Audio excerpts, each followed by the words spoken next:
well, no. He was like, well, duh. He said, you need to at least call and acknowledge that she called. I was like, well, you think? He was like, well, yeah. And so, that worked all day and got home. Did I work that day? No, I didn't work that day because I worked the weekend. I was off that day, and I may have worked, I don't know. Well, around 5, 6 o'clock, I called her to say, I got your message, and I was just calling to tell you that I got your message. And, but I didn't know that, and so I was just sitting there letting it ring and ring and ring, because some of the answering machines, if you let it ring long enough, it'll kick it on automatically. And I heard some beep, and I thought it was the answering machine, so I kind of, I got your message, and I was returning your call, and blah, blah, blah. And I didn't know that was her phone kicking off after it had rung so many times. So, as soon as I left the message, I had to leave to go to audition for Godspell on Monday night. Go. And then I walked in my room and I saw my caller ID light blinking. And I looked at it, I scrolled it, and it said, Tony Bohannon. And I looked at it, and I looked away, and I looked back at it, and I was like, it's about time. And I said it out loud in my room by myself. Nobody was there. And I screamed that thing, and I looked at the time on it, and it had only been about 3 minutes since he called. So I picked up the phone, and I called him right back. And he went home. And I was like, what, you call me and then you leave? Mm-hmm. So that's pretty much what she said on the answering machine. Telephone tag, and he was it, and hope to hear from you soon. My heart was just pounding, Mm-hmm. and that was Tuesday, wasn't it? No, that was Monday. That was Monday. Because Tuesday I called. Tuesday, I called back. Tuesday you called back. Did we actually hook up the first time Tuesday, or we played telephone tag on Tuesday? I think we actually hooked up that time. Okay, I know we hooked up on Tuesday, but I didn't know if we did something earlier in the evening on telephone tag. But whatever. Anyway. Whatever. He finally got a hold of me. And we talked for 2 hours the first time we got together. And he had the nerve, when asking me out, he asked me what I was doing later that week. And I told him what my work schedule was. He said, well, would you like to do something Friday? I said, sure. He goes, well, what do you want to do? I said, I don't care. I said, it's your day. I said, why don't you plan? He goes, oh, come on, I did the hard part. I said, oh, don't even start, don't even go there. So I was laughing under that. He was laughing. I was like, you did not do the hard part. I've been trying to get you to go out with me. That if somebody had to beat you over the head with a baseball bat. So he asked me out. He asked for dinner and a movie. And I said, that sounded fine. And he planned the whole thing. And we, like I said, we talked for 2 hours that night. It was just, we clicked on the phone. And so that was Tuesday. And on Friday, he planned the date. I didn't know where we were going or anything. And he came and picked me up and took me to Olive Garden. And I was never nervous. I was nervous a little bit for just till about I got down to his car. And I wasn't nervous anymore. I went to Olive Garden. He was such a gentleman. I could not believe they even made people like this anymore. He opened the doors for me, opened the car door for me, closed me in the car door, did everything. It was just wonderful. And we sat at Olive Garden, and we didn't even open our menus. We just started talking. And, just chit-chat like people do when they first start sitting down, except ours lasted for 2 hours before we ever ordered a thing. Before we even looked at the menu. It was another hour after we opened the menu. We didn't even look at the menu for 2 hours. And our poor waitress, it was a Friday night, she was losing money on our table big time because we weren't drinking any kind of alcoholic beverage at all. We were drinking iced tea. So she had, $2 on our tables, all she was making on. But she was really cool. And it's funny because we apologized. We're so sorry, we're taking so long. She said, oh, well, this is great. Most people coming on dates, they just sit there and look at each other, and y'all are fun. But it just clicked so well. We couldn't stop talking because everything, and within the first, was it at Olive Garden or was it in the car on the way to Olive Garden that we finished sentences? It was in Olive Garden. So it was within the first about hour of the date that one of us finished the other sentence. Oh, it was, we need an interpreter. It wasn't even a line or anything from a movie, a common line. It was really weird because I made a crack about, well, we haven't looked at the menu because it was in Italian. We didn't know that. We were waiting for, and we both at the same time said, we were waiting for the interpreter. And we looked at each other and was like, whoa, okay, we're finishing each other's sentences. Okay, take me home now. So, it clicked so well from the first minute. Oh, and comic relief part of that was when Mike and Julie and Miriam drove up and drove all around Olive Garden looking for us, and saw us because we were sitting right by the window, and her back was turned and I was facing it, but I didn't notice anything until the people next to us said, I think those people out there are wanting you. And I look up and Mike and Julie are sitting in the front seats waving to us, and Miriam is standing up looking through the sunroof going, hey! So we kind of buried our heads and closed the shades, and I was like, okay, go away now. Okay, yes, we're on our days. And so, we finally ordered, we finally ordered. We talked through the whole day. Yeah. We just talked all night long. And we probably left there at about 10:30. Yeah, right around there. And so then we went down to the riverfront. And we didn't like it down there because there was a bunch of bums and it was loud.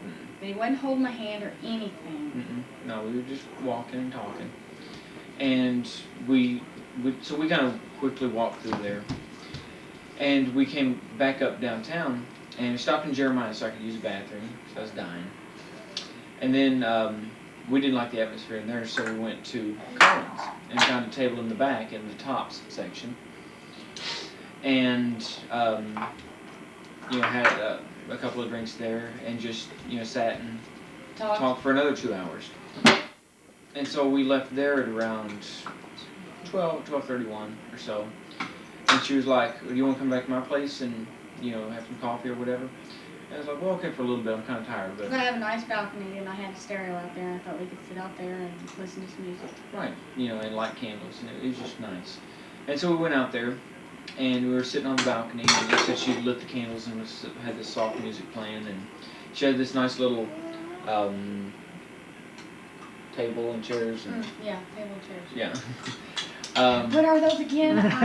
Right. And so we just, same thing. We just started talking, and it's like there was never really that really awkward silence.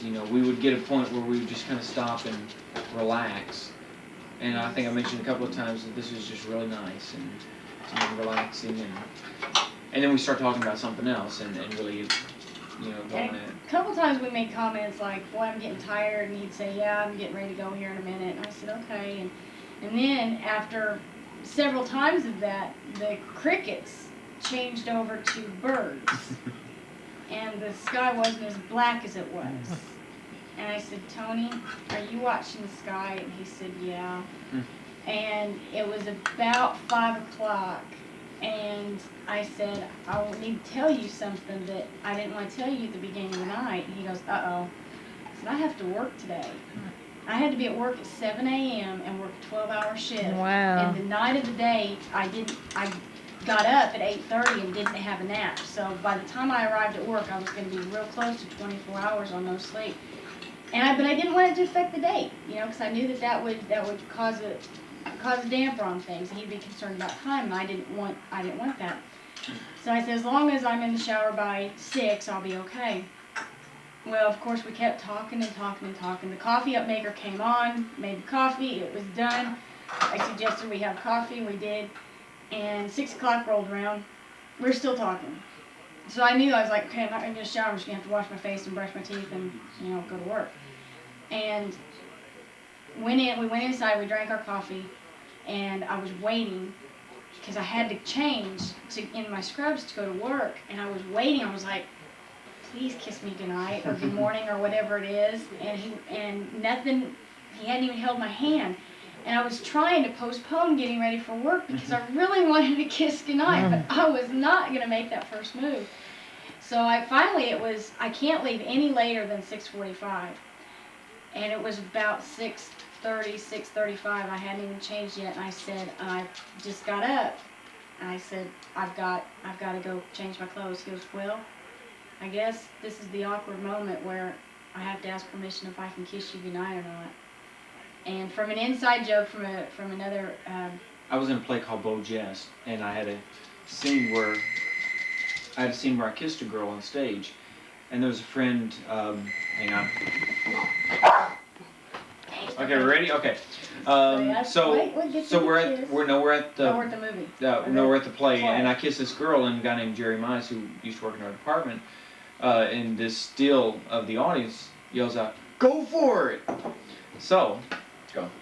So when he asked permission to kiss me, I said, "Well, if Jerry was here, he'd probably tell you just to go for it." And he liked that. He smiled and he kissed me goodnight.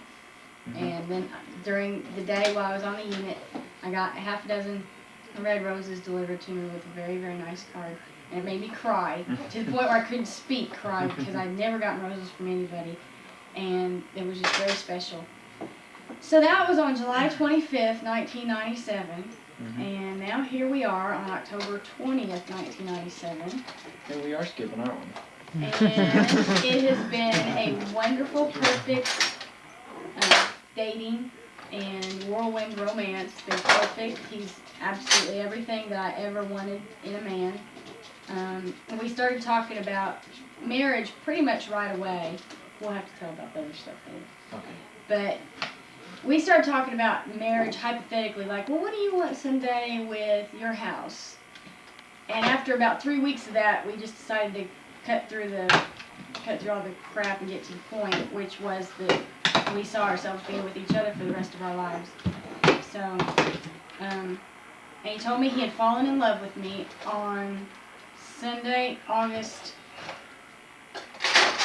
17th or 18th, whichever day Sunday was on. She made me say it first. She wasn't going to say it. But we both knew at the same time. Yeah, I made him say it first. It was kind of a game we played for about 10 minutes where neither one of us wanted to be the first to say it. But we kind of knew that it was on the tip of our tongues, so we were kind of waiting for the other person to say it. So I said it first. So he said, oh, what did you say? So I've never felt this way about a girl before. I said, I'm pretty sure I'm falling in love with you. No. And she said, well, I know I'm falling in love with you. So that was then, and everything's been great, and every part of our relationship is very rock solid. God's a very strong part of our relationship. I started going to his church and have joined there, and we've got a real strong communication base. We don't take each other for granted. We talk about everything. And then, let's see, he had let me know that he had intentions to marry me sometime next year, but I had no clue when, and I had no clue that he was doing anything about it, and it was really frustrating because I knew on his time off all he does is sleep, so it was really frustrating to me. So, and that takes us to this past couple of days. Okay, well, we can go back a little bit farther than that. We went to Indianapolis to see her family. It's something that she had been looking forward to for a long, long time. And one of the things on my agenda was I needed to talk with her father. And so we went the whole weekend, and you know, we were always together, and there wasn't a right moment to do it. And so it was Sunday afternoon, and it was getting down to crunch time. This is probably the last time that we were going to be able to work. You might want to get her to put that knife in there before she climbs out of that chair. Oh, there she goes. Okay, so it was Sunday afternoon, and we were getting ready to go see her friend Kim, and she was upstairs getting ready, and I was ready, and I saw her dad outside working in the driveway. And here, get that away from here, Haley. Put that up, honey. Can I have a knife? Thank you. It's not sharp, but she might poke it in her eye. And so I knew that was going to be my moment to do it. And so she came out and she asked if she should wear the headband or not, and I said, well, let's try headband. But I knew that she was getting close to being ready, so I just walked out the door, and it's kind of like taking that big first leap. Once you do it, you can't back away. And so I went in there and I told her dad, I said, can I talk to you for a second? He was like, sure. And I kind of stammered and stuttered a little bit and told him that I was really nervous. I said, I intend to marry I intend to marry Tammy. And I said, I'm in the middle of getting a ring right now. And I said, I know that it's old-fashioned, but I still think that it's proper for man to ask the father for permission. And he said he didn't think it was old-fashioned, and he really appreciated that. And he could see that he could see that I cared for Tammy and that I respected her, and that was the most important thing. And he told me, he shook my hand and said that he would be glad to have me in the family. And so I was like, okay, great. And about just a few seconds later, Tammy walks out, and she's putting her hand right in front of that lens there. She's so sleepy. Tammy Okay. walks out, and so it was perfect timing. So, Still you. okay, the next thing is during this time, Mike had been kind of leading me around, helping me go through this process because I knew nothing about rings, diamonds, nothing. And so Mike, at one point, he took me over to Michael's and showed me the rings. And after I started my heart back again, and blood came back to my brain. He told me you were visibly shaken. Oh, You should have seen him. He wished he had a camera. So he said he was visibly shaken. Oh, I was just in a daze. My mouth was open, and all I could say was, "Well, I've got to do home health. I have to do home health." And so I just kind of walked around in a daze. Well, the next day, that night, he took me to Olive Garden. I ordered like a salad and tea or something. Yeah, water and it'll be fine. But they were really nice, and they helped me out a lot. And he said that is the top, upper echelon prices that you'll see.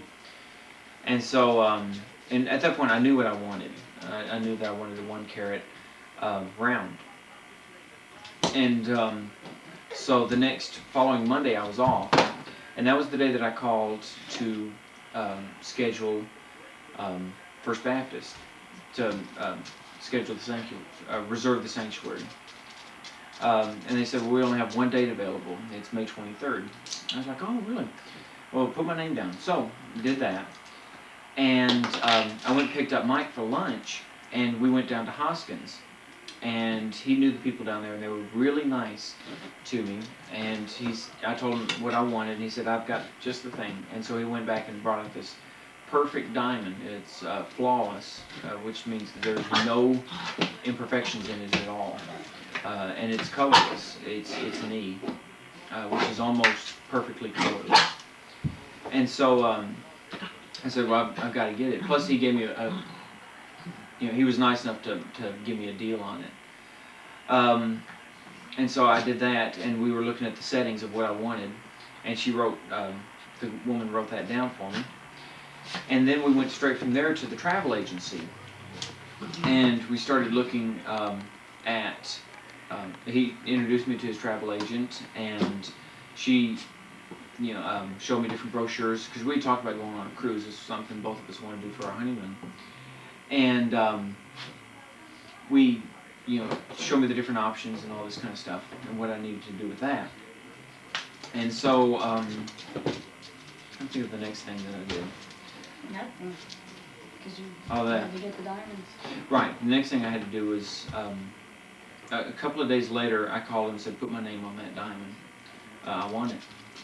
I said I need to work out some things first, but, and that was the week before we went to Indy, because I was in the middle of doing all that when we went to Indianapolis.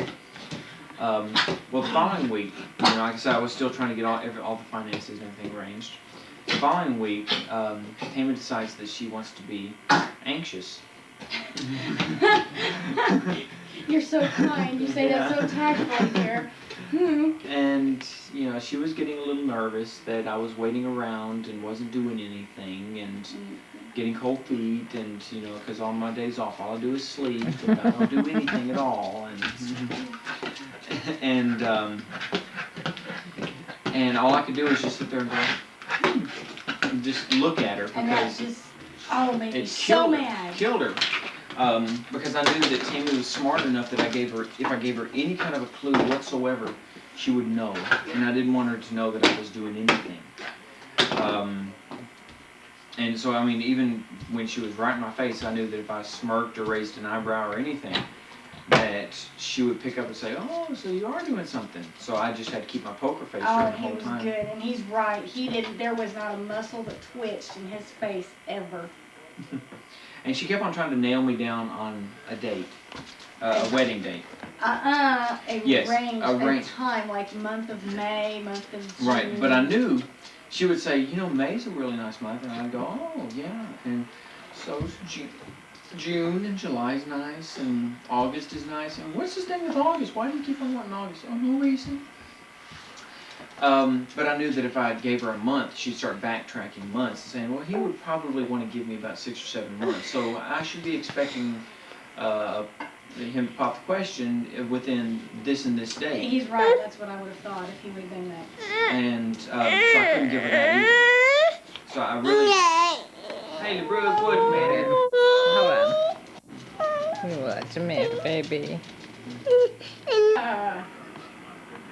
Where were you? So I couldn't nail him down on a month. Yeah. Are you taking? Yeah. I couldn't nail him down on a month because she would backtrack. So she was too smart. So I couldn't give her any clues at all. She was getting really frustrated. But she had got to the point where she was okay with it. She didn't want me to tell her anything because she didn't want to steal my moment. So I appreciated that. And so Thursday, what's today? The 20th, Monday. What is it like? Picked up Saturday. Right, so that'd been the 18th so October 18th is when I picked it up. October 16th on Thursday is when I called and said, I've got everything, I'm getting things arranged, go ahead and order the setting. And so she went and ordered the setting and it came in on Friday, she overnighted it, and they set it Saturday morning. And so Mike and Julie and Miriam and I went down to Hoskins Saturday at noon while she was working. And picked it up, and we stayed there for about an hour looking at it and everything. And we drove around Marion, and then came back, and she came over to eat dinner Saturday night, and I had the ring there. And actually, I had it stashed in my bathroom, so I could get to it if I needed to.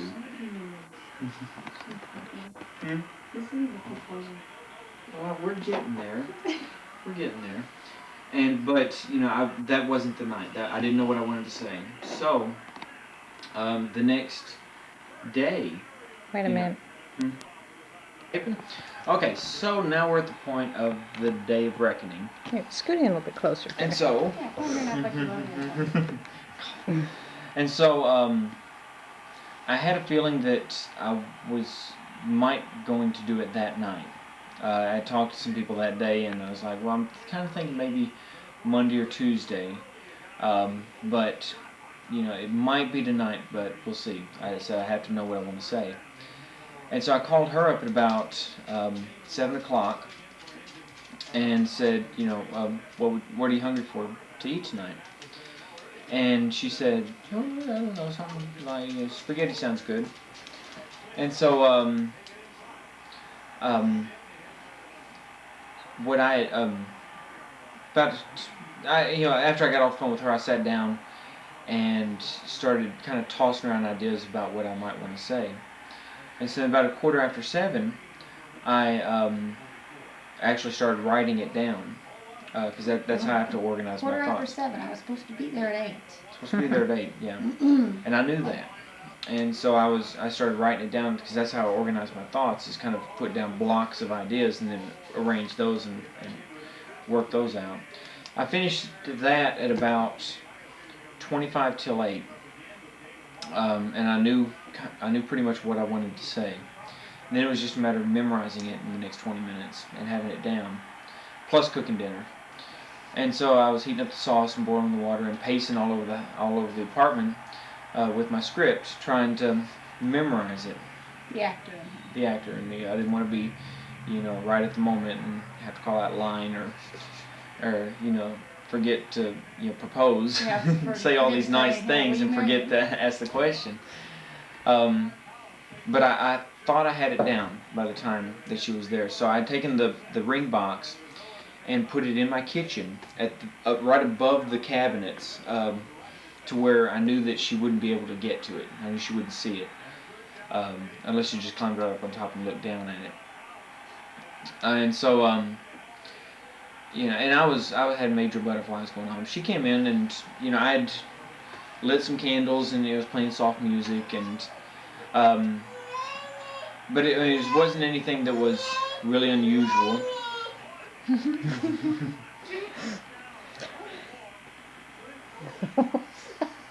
What, baby? Doggone it. Alright, now. So, like I was saying, she came in and she was talking about her job.